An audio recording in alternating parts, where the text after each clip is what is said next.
ಕರ್ನಾಟಕದ number 1 PU college Excel PU college Guruvayanakere. ಈಗ November ಕ್ರಾಂತಿ ಬಗ್ಗೆ ಮಾತಾಡ್ತಾ ಇದ್ವಿ. ಒಂದು ಕಡೆ ಸಿಎಂ ಬದಲಾವಣೆ ವಿಚಾರ ಈಗ ನವೆಂಬರ್ ಬಂದಾಯಿತು. ಯತೀಂದ್ರ ಅವರು ಹೇಳ್ತಿದ್ದಾರೆ ಮುಂದಿನ ನಾಯಕತ್ವನ ಅಂದ್ರೆ ಸೈದ್ಧಾಂತಿಕವಾಗಿ ಸಿದ್ದರಾಮಯ್ಯ ಅವರ ನಾಯಕತ್ವನ ಸತೀಶ್ ಜಾರಕಿಹೊಳಿ ವಹಿಸಬೇಕು ಅಂತ. ಮತ್ತೊಂದು ಕಡೆ ಡಿ ಕೆ ಶಿವಕುಮಾರ್ ಅವರಿಗೆ ಅವಕಾಶ ಸಿಗಬೇಕು ಅನ್ನುವಂತ ಮಾತುಗಳು ಕೇಳಿಬರ್ತಿದೆ. ನೋಡಿ, ಪ್ರಜಾಪ್ರಭುತ್ವ ವ್ಯವಸ್ಥೆಯಲ್ಲಿ ಹಿಂದೆಂದನೂ ನೋಡಿರುವಂಥದ್ದು, ಶಾಸಕಾಂಗ ಪಕ್ಷ ತನ್ನ ನಾಯಕನ ಆಯ್ಕೆ ಮಾಡಿಕೊಳ್ಳುವಂಥ ವಿಧಾನ ಇವತ್ತು ಜೀವಂತವಾಗಿದೆ. ಆಸೆ ವ್ಯಕ್ತಪಡಿಸುವಂಥ ಒಂದು ಅಧಿಕಾರ ಪ್ರತಿಯೊಬ್ಬರಿಗೂ ಸ್ವಾತಂತ್ರ್ಯವಾಗಿದೆ. ಡಾಕ್ಟರ್ ಯತೀಂದ್ರ ಅವರು ಹೇಳಿರುವಂತಹ ಮಾತು, ಅದಕ್ಕೆ ಪ್ರತಿಕ್ರಿಯೆಗಳನ್ನ ಕೂಡ ನೀಡ್ತಾ ಇರುವಂತಹ ಅನೇಕರು, ನಾನು ಇಷ್ಟೇ ಹೇಳಕ್ಕೆ ಸಾಧ್ಯ, ಅವರ ವೈಯಕ್ತಿಕವಾದಂಥ ವಿಚಾರಗಳನ್ನ, ಆ ಭಾವನೆಗಳನ್ನ ವ್ಯಕ್ತಪಡಿಸಿದ್ದಾರೆ. ನವೆಂಬರ್ ಕ್ರಾಂತಿಯ ವಿಚಾರದಲ್ಲಿ ಅಂಥ ಮುನ್ಸೂಚನೆಗಳು ಯಾವುದೂ ನಮ್ಮ ಮುಂದೆ ಇಲ್ಲ. ಆದರೆ ಇದನ್ನು ಅನೇಕ ಸಂದರ್ಭಗಳಲ್ಲಿ ಹೇಳಿದ್ದೇನೆ, ಅಧಿಕಾರ ಯಾರಿಗೂ ಶಾಶ್ವತ ಅಲ್ಲ. ಮನುಷ್ಯ 100 ವರ್ಷ ಬಾಳಿ ಬದುಕುವಂಥ ಆಸೆ ಇಟ್ಕೊಂಡಿದ್ರು ಆಯುಷ್ಯ ಎಷ್ಟಿದೆ ಅಷ್ಟೇ. ಸ್ವತಃ ಮಾನ್ಯ ಮುಖ್ಯಮಂತ್ರಿಗಳು ಪಕ್ಷದ ವರಿಷ್ಠರು ಸೂಚನೆ ಕೊಟ್ಟರೆ ನಾನು ಬಿಟ್ಕೊಡಕ್ಕೆ ತಯಾರು ಅಂತ ಹೇಳಿದ್ದಾರೆ.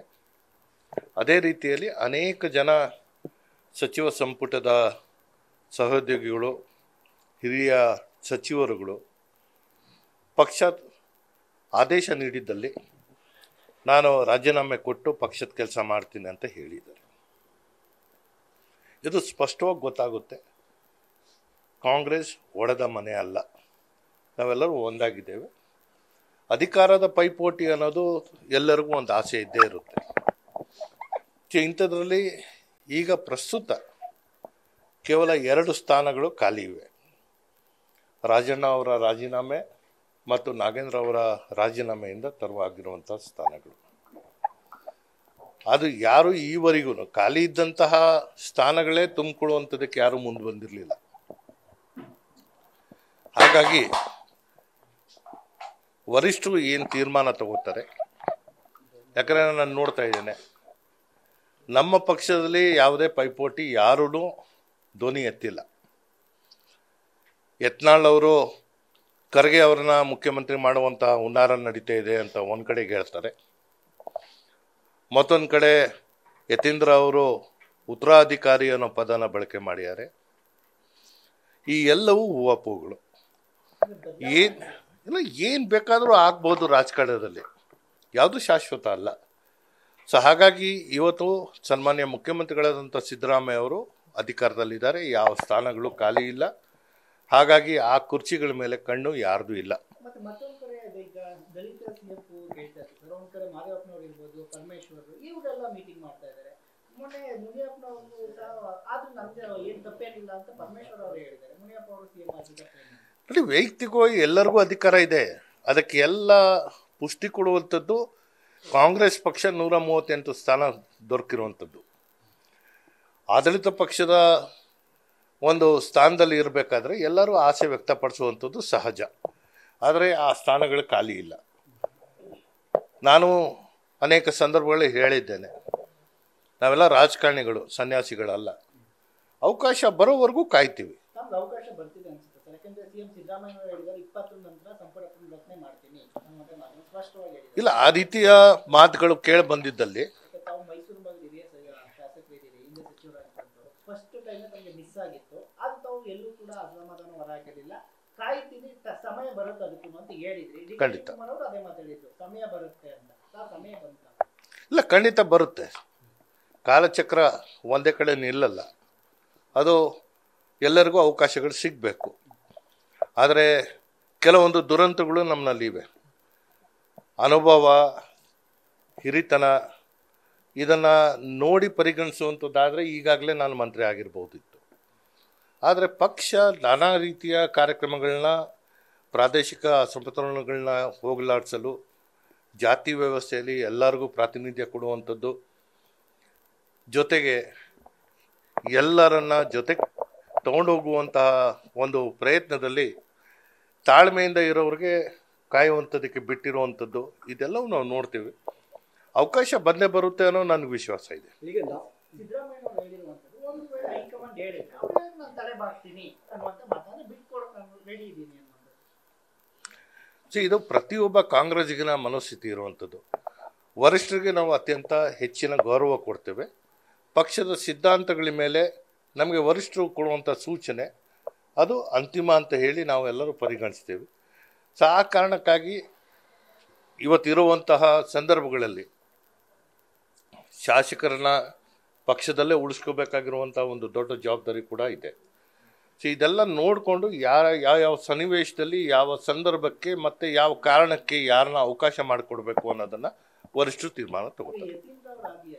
ಸಿದ್ದರಾಮಯ್ಯನವರು ಈ ಸಂದರ್ಭದಲ್ಲಿ ಸಿಎಂ ಆಗಿರುವಂಥದ್ದು ಅನಿವಾರ್ಯ ಅಂತ ಹೇಳ್ತಾರೆ. ಅದು ಯಾರೂ ಅನಿವಾರ್ಯ ಅಲ್ಲ. ಒಂದು ಅನುಭವ ಮತ್ತು ದಟ್ಟವಾದಂತಹ ಅವರ ನಿಲುವು ಪ್ರತಿಯೊಬ್ಬ ಮನುಷ್ಯನ, ಅದರಲ್ಲೂ ಕಟ್ಟ ಕಡೆಯ ಮನುಷ್ಯನ ಬದುಕನ್ನು ಕಟ್ಟುವಂಥದ್ದಕ್ಕೆ ಕಾರ್ಯಕ್ರಮಗಳನ್ನ ಕೊಟ್ಟಂಥದ್ದು. ಜೊತೆಗೆ ಆರ್ಥಿಕ ತಜ್ಞರಾಗಿ 15 ಆಯವ್ಯಯಗಳನ್ನ ಮಂಡನೆ ಮಾಡಿರುವಂತಹ ಒಂದು ಅನುಭವ ಇರುವಂತಹ ಸನ್ಮಾನ್ಯ ಮುಖ್ಯಮಂತ್ರಿಗಳು 5 ಗ್ಯಾರಂಟಿಗಳನ್ನ ಕೊಟ್ಟಂತಹ ಸಂದರ್ಭದಲ್ಲಿ ಒಂದು ದೊಡ್ಡ ಸವಾಲಾಗಿತ್ತು. ಆರ್ಥಿಕ ವ್ಯವಸ್ಥೆಯಲ್ಲಿ ಇದನ್ನು ನಿಭಾಯಿಸೋದು ಹೇಗೆ ಅಂತ. ಸೊ ಆ ಸಂದರ್ಭದಲ್ಲಿ ಮಾನ್ಯ ಮುಖ್ಯಮಂತ್ರಿಗಳಾದ ಸಿದ್ದರಾಮಯ್ಯ ಅವರನ್ನೇ ಮುಂದಿಟ್ಕೊಂಡು ನಾವು ಹೋಗಬೇಕು ಅನ್ನೋದು ಒಂದು ತೀರ್ಮಾನ ತಗೊಂಡಂಥದ್ದು. ಬಹುಶಃ ಅದನ್ನು ಈ ಕಳೆದ 2.5 ವರ್ಷಗಳಲ್ಲಿ ಅತ್ಯಂತ ಸಮರ್ಥವಾಗಿ ನಾವು ಕೊಟ್ಟಂಥ 5 ಗ್ಯಾರಂಟಿಗಳನ್ನ ನಾವು ಅನುಷ್ಠಾನ ಮಾಡುವಂಥದ್ರಲ್ಲಿ ಮುಂದಾಗಿದ್ದೇವೆ. ಇದರ ಜೊತೆಗೆ ರಾಜ್ಯ ವ್ಯಾಪ್ತಿಯಲ್ಲಿ ಇನ್ನೂ ಅನೇಕ ಕಾರ್ಯಕ್ರಮಗಳು ನಾವು ಕೊಡಬೇಕಾಗಿದೆ. ಅದು ಶೈಕ್ಷಣಿಕವಾದಂತಹ ಕಾರ್ಯಕ್ರಮಗಳಾಗಿರ್ಬೋದು, ಉದ್ಯೋಗ ಸೃಷ್ಟಿ ಮಾಡುವಂಥ ಕಾರ್ಯಕ್ರಮಗಳಾಗಿರ್ಬೋದು, ಸಮಾಜದಲ್ಲಿ ಸಮಾನತೆ ಕೊಡುವಂತಹ, ಪ್ರತಿಬಿಂಬಿಸುವಂತಹ ನಾನಾ ಕಾರ್ಯಕ್ರಮಗಳನ್ನ ಕೊಡಬೇಕಾಗಿರುವಂತಹ ಒಂದು ಜವಾಬ್ದಾರಿ ನಮ್ಮ ಮುಂದೆ ಇದೆ. ಅದನ್ನು ಕಾಂಗ್ರೆಸ್ ಪಕ್ಷ ಮಾಡುವಂಥದ್ದಕ್ಕೆ ಮುಂದಾಗುತ್ತೆ ಅನ್ನೋ ವಿಶ್ವಾಸ ನಮಗಿದೆ. ಈಗ ಒಂದು ವೇಳೆ ಬದಲಾವಣೆ ಮಾಡಿದ್ರೆ ಯಾಕಂದ್ರೆ ಡಿ ಕೆ ಶಿವಕುಮಾರ್ ಅವರು ಹೇಳ್ತಾ ಇರುವಂಥದ್ದು ಅದೇ, ಪಕ್ಷಕ್ಕಾಗಿ ತನು ಮನ ಧನ ಎಲ್ಲವನ್ನೂ ಅರ್ಪಣೆ ಮಾಡಿದ್ದೀನಿ, ಹೈಕಮಾಂಡ್ ಏನಿರುತ್ತೆ ಅದನ್ನು ನಾನು ಫಾಲೋ ಮಾಡ್ತೀನಿ. ನೋಡಿ, ಪಕ್ಷ ಅತ್ಯಂತ ಒಂದು ಕಷ್ಟ ಕಾಲದಲ್ಲಿ, ಅದರಲ್ಲೂ ಕೋವಿಡ್ ಅಂತ ಒಂದು ಸನ್ನಿವೇಶದಲ್ಲಿ ಮಾನ್ಯ ಡಿ ಕೆ ಶಿವಕುಮಾರ್ ಅವರು ಪಕ್ಷದ ಸಾರಥ್ಯನ ವಹಿಸಿದಂತಹ ಸಂದರ್ಭದಲ್ಲಿ ಅವರ ಶ್ರಮ, ಅವರು ಎಲ್ಲ ಸಂದರ್ಭಗಳನ್ನು ಪಕ್ಷದ ನಿಷ್ಠೆ ಮತ್ತು ಪಕ್ಷದ ಬೆಳವಣಿಗೆಗೆ ಪೂರಕವಾದಂತಹ ಎಲ್ಲ ಕ್ರಮಗಳನ್ನ ಮಾಡ್ತಾ ಬಂದಿದ್ದಾರೆ. ಅವರಲ್ಲಿ ಆ ನಾಯಕತ್ವದ ಶಕ್ತಿ ಅನೇಕ ಸಂದರ್ಭಗಳಲ್ಲಿ ಪ್ರದರ್ಶನ ಮಾಡಿದ್ದಾರೆ. ಕೇವಲ ರಾಜ್ಯದಲ್ಲ, ರಾಷ್ಟ್ರ ಮಟ್ಟದಲ್ಲಿ ಬೇರೆ ಬೇರೆ ರಾಜ್ಯಗಳ ಸರ್ಕಾರಗಳನ್ನ ಉಳಿಸುವಂಥದ್ದಕ್ಕೂ ಕೂಡ ಇವರ ಪ್ರಯತ್ನಗಳನ್ನ ಮಾಡಿದ್ದಾರೆ. ಸೊ ಹಾಗಾಗಿ ಕಾಂಗ್ರೆಸ್ ಜೊತೆ ಗುರುಸ್ಕೊಂಡಿರೋಂತಹ ಡಿ ಕೆ ಶಿವಕುಮಾರ್ ಅವರು, ಅವರ ರಕ್ತದಲ್ಲಿ ಕಾಂಗ್ರೆಸ್ ಇರೋದ್ರಿಂದ ಅವರ ಭಾವನೆ ನಮ್ಮ ಭಾವನೆ ಇರುವಂಥದ್ದು.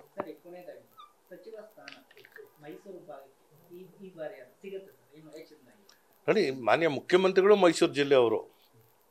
ನಮಗೆ ಸಂತೋಷ ಇರುವಂಥದ್ದು, ದೇವರಾಜ ಅರಸರವರು 2 ಬಾರಿ, ಸಿದ್ದರಾಮಯ್ಯ ಅವರು 2 ಬಾರಿ ಈ ಭಾಗದಿಂದ ಮುಖ್ಯಮಂತ್ರಿಗಳಾಗಿದ್ದಾರೆ. ಸೊ ಹಾಗಾಗಿ ಮೈಸೂರು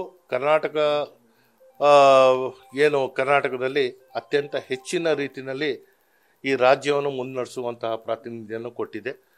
ಮೈಸೂರು ಸಾಮ್ರಾಜ್ಯ ಅಂದಿನ ಒಡೆಯರವರ ಸಾರಥ್ಯದಲ್ಲೂ ಕೂಡ ಮೈಸೂರಿಂದನೇ ಆಳ್ವಿಕೆ ಹೆಚ್ಚಾಗಿ ನಡೆದಿರುವಂಥದ್ದು.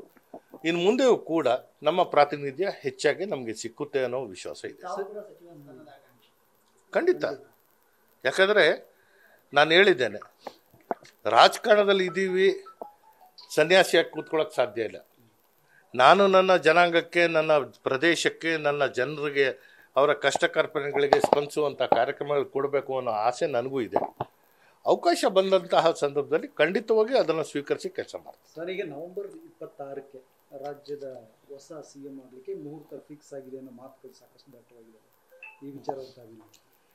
ಇಲ್ಲ, ಮಾಧ್ಯಮಗಳಲ್ಲಿ ಬರ್ತಾ ಇರುವಂಥದ್ದು ಎಲ್ಲ ನಾನು ಅದಕ್ಕೆ ಪ್ರತಿಕ್ರಿಯೆ ಕೊಡಲ್ಲ. ಏನಾದರೂ ನಿಮ್ಮ ಬಗ್ಗೆ ಈ ಮಾಹಿತಿ ಇದೆಯಾ? ಇಲ್ಲ, ನನಗೆ ಯಾವುದೇ ಮಾಹಿತಿ ಇಲ್ಲ. ಬಂದಾಗ ಖಂಡಿತವಾಗಿ ಅದನ್ನು ಏನು ಒಂದು ಹಬ್ಬದ ರೀತಿಯಲ್ಲಿ ನಾವು ಆಚರಿಸೋಕ್ಕೆ ಮುಂದೆ. ಅಲ್ಲ, ಬಹುತೇಕ ನವೆಂಬರ್ಗೆ ಇದು ಮುಹೂರ್ತ ಫಿಕ್ಸ್ ಆಗಿದೆ ಸರ್. ನೋಡಿ, ಇದು ಊಹಾಪೋಹಗಳು, ಅಧಿಕಾರ ಹಂಚಿಕೆಯ ಸೂತ್ರಗಳು, ಯಾವಾಗ ಯಾವ ಸನ್ನಿವೇಶದಲ್ಲಿ ಯಾರ ಮುಂದೆ ಮಾತಾಡಿದ್ರು ಅನ್ನೋದು ಇವತ್ತರೆಗೂ ಯಾರಿಗೂ ಗೊತ್ತಿಲ್ಲ. ಸ್ಪಷ್ಟತೆ ನಮ್ಮ ಮುಂದೆ ಇಲ್ಲ. ಹಾಗಾಗಿ ಅಧಿಕಾರ ಹಂಚಿಕೆ ಮಾಡುವಂತಹ ಸೂತ್ರ ಯಾವಾಗ ಯಾವ ಸನ್ನಿವೇಶದಲ್ಲಿ ಯಾರ ಮುಂದೆ ಆಯಿತು, ಅದು ಆಗುತ್ತೋ ಇಲ್ವೋ ಅನ್ನೋ ಊಹೆಗಳು ನಮ್ಗೆ ಯಾರಿಗೂ ಬೇಕಾಗಿಲ್ಲ. ಏನಾದರೂ ಆಗಂಗಿದ್ರೆ ಖಂಡಿತವಾಗಿ ಬದಲಾವಣೆ ಆದಾಗ ಬಹುತೇಕ ಸಚಿವರಿಗೆ ನಾವು ವಿರಾಮ ಕೊಟ್ಟು ಹೊಸೊಬ್ಬರಿಗೆ ಅವಕಾಶ ಮಾಡಿಕೊಡ್ತೀವಿ ಅನ್ನೋ ಮಾತು ಎಲ್ಲ ಹಂತದಲ್ಲೂ ನಡೀತಾ ಇರೋದ್ರಿಂದ ಹಾಗಾಗಿ ನಾನು ಆಸೆ ಇಟ್ಕೊಂಡು ಕೂತೀನಿ. ಸರ್, ಒಂದು ಕಡೆಗೆ ಸಚಿವರ ಸಂಪುಟ ಪುನರಚನೆ ಆಗ್ತದೆ. ಅದರಲ್ಲಿ ಈಗ ನಿಮಗೆ ಮಾರ್ಕ್ಸ್ ಕಾರ್ಡ್ ಏನಾದರೂ ಇದು ಮಾಡ್ತಾರೆ ಅಂತ ಅಂದರೆ ಸಚಿವರ ಒಂದು ಸಾಧನೆಯ ಕುರಿತು ಒಂದಷ್ಟು ಅಂಕಗಳನ್ನು ಕೂಡ ಕೊಡಲಾಗ್ತದೆ. ಅದರ ಆಧಾರದ ಮೇಲೆ ಬದಲಾವಣೆ ಆಗುತ್ತಾ ಅಥವಾ ಬಹುತೇಕ ಎಲ್ಲ ಸಚಿವರು ಚೇಂಜ್ ಆಗ್ತಾರೆ ಅಂತ? ನೋಡಿ, ಈ ರೀತಿಯಲ್ಲಿ ಯಾರು ಯಾವ ಕಾರ್ಯವೈಖರಿ ಹೇಗಿತ್ತು ಏನಿತ್ತು ಅನ್ನೋದನ್ನು ಅದು ಪ್ರತಿ ಸಂದರ್ಭದಲ್ಲೂ ನಾವು ಶಾಸಕಾಂಗ ಸಭೆ ಮಾಡಿದಂತಹ ಸಂದರ್ಭದಲ್ಲಿ ಚರ್ಚೆ ಆಗೇ ಆಗುತ್ತೆ.